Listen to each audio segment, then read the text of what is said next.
नमस्कार दोस्तों, आज हम बात करेंगे एक ऐसी परंपरा की जो हमारे जीवन का हिस्सा है।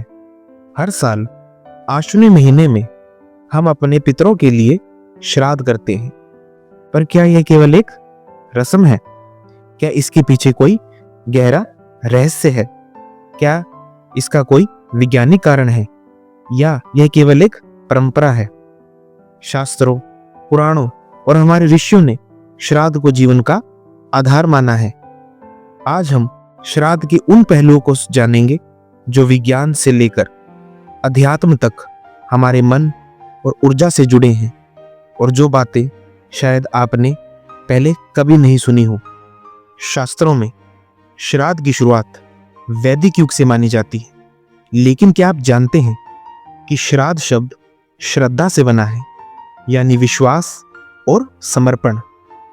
यह केवल मृतकों के लिए नहीं, बल्कि उन ऊर्जाओं के लिए होता है जो हमारे जीवन का हिस्सा रही हैं। गरुड़ पुराण में लिखा है, पितरों की तृप्ति श्रद्धा से किए गए श्राद्ध से होती है। विष्णु पुराण में कहा गया है कि जो मनुष्य अपने पूर्वजों का ध्यान नहीं करता, वह जीवन में सुख, शांति और स्थिरता खो बैठता है। मनुस्मृति में यह स्पष्ट लिखा गया है कि प्रत्येक मनुष्य जन्म से 3 ऋण लेकर आता है। पहला, देव ऋण, देवताओं की सेवा और प्रकृति का आदर। दूसरा, ऋषि ऋण, ज्ञान, शिक्षा और धर्म का पालन। तीसरा, पितृ ऋण, माता पिता और पूर्वजों का ऋण। इन ऋणों में पितृ ऋण सबसे महत्वपूर्ण है, क्योंकि हमारी देह, संस्कार, परंपरा और जीवन की दिशा हमारे पूर्वजों से ही प्राप्त होती है। इसलिए कहा गया है, पितृ सेवा से वंश बढ़ता है और मनुष्य का जीवन सफल होता है। शास्त्रों में लिखा गया है कि मृत्यु के बाद आत्मा सूक्ष्म लोक में जाती है। यदि उसे तृप्ति नहीं मिलती तो वह भटकती रहती है। श्राद्ध का उद्देश्य है उन्हें भोजन, जल और ध्यान द्वारा संतुष्टि देना, ताकि आत्मा मुक्त हो सके। गरुड़ पुराण में यह कहा गया है कि श्राद्ध से पितरों को ऊर्जा मिलती है और उनके सूक्ष्म शरीर को संतुलन मिलता है। इससे वह अशांति से मुक्त होकर शांति प्राप्त करते हैं। विष्णु पुराण में उल्लेख है कि श्राद्ध से पितरों के अधूरे कर्म पूर्ण होते हैं और उनकी आत्मा को नई दिशा मिलती है। मनुस्मृति में कहा गया है कि यदि श्राद्ध न किया जाए तो पूर्वज अशांत होकर संतानों के जीवन में बाधाएं उत्पन्न कर सकते हैं।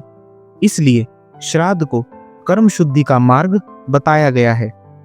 कुछ साधकों का मानना है कि श्राद्ध का समय विशेष होता है, विशेषकर पितृपक्ष में। इस समय किए गए मंत्रोच्चार, ध्यान और दान से वातावरण में सकारात्मक ऊर्जा बढ़ती है, परिवार में मानसिक शांति आती है और जीवन की समस्याएं हल होती हैं। श्राद्ध के महत्व को समझने के लिए हमारे ग्रंथों में कई कथाएं वर्णित हैं। आइए कुछ प्रमुख उदाहरणों को समझते हैं। पहला उदाहरण, राजा दिलीप की कथा। कहा जाता है कि एक समय राजा दिलीप ने अपने पूर्वजों की सेवा में कमी कर दी।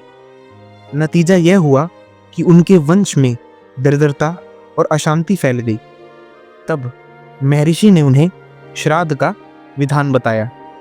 राजा ने विधि पूर्वक पितरों की सेवा की और उनका वंश पुनः सुख समृद्धि से भर गया। दूसरा उदाहरण, महाभारत में पितृ सेवा। महाभारत में युद्ध से पहले पांडवों ने अपने पूर्वजों के लिए विशेष यज्ञ किए। उनका विश्वास था कि पूर्वजों का आशीर्वाद मिलने से वे युद्ध में विजय प्राप्त करेंगे। तीसरा उदाहरण, दानवीर कर्ण पितृ सेवा। जब कर्ण की मृत्यु के बाद स्वर्ग पहुंचने पर उन्हें दान के बदले सोना और गहने मिले, क्योंकि उन्होंने कभी अपने पूर्वजों के लिए अन्न जल दान नहीं किया था। इंद्रदेव ने उन्हें यह गलती सुधारने का मौका देते हुए 16 दिनों के लिए धरती पर भेजा, जहां उन्होंने अपने पितरों का श्राद्ध किया। उनके नाम का तर्पण किया और गरीबों को अन्न दान किया। मान्यता है कि तभी से यह 16 दिनों की अवधि पितृपक्ष के रूप में मनाई जाती है। ये कथाएं दर्शाती हैं कि श्राद्ध केवल व्यक्तिगत नहीं बल्कि सामूहिक शक्ति का साधन भी है। इन कथाओं से स्पष्ट होता है कि श्राद्ध मनुष्य को उसके अतीत से जोड़ता है और जीवन में संतुलन बनाए रखने का मार्ग बताता है। कई लोग सोचते हैं कि श्राद्ध केवल विश्वास और धार्मिक अनुष्ठान का विषय है, परंतु आधुनिक विज्ञान की दृष्टि से भी इसके लाभ स्पष्ट हैं। मनोविज्ञान बताता है कि जब हम किसी प्रिय व्यक्ति को याद करते हैं, उसके लिए प्रार्थना करते हैं और आभार व्यक्त करते हैं, तो मस्तिष्क में ऑक्सीटोसिन, सेरोटोनिन और एंडोर्फिन जैसे हार्मोन बढ़ते हैं। ये हार्मोन तनाव कम करते हैं, मन को शांत करते हैं और आत्मविश्वास बढ़ाते हैं। आयुर्वेद में तिल, जौ, ध्रुवा और जल का उपयोग इसलिए किया जाता है क्योंकि ये शरीर की ऊर्जा को संतुलित करते हैं।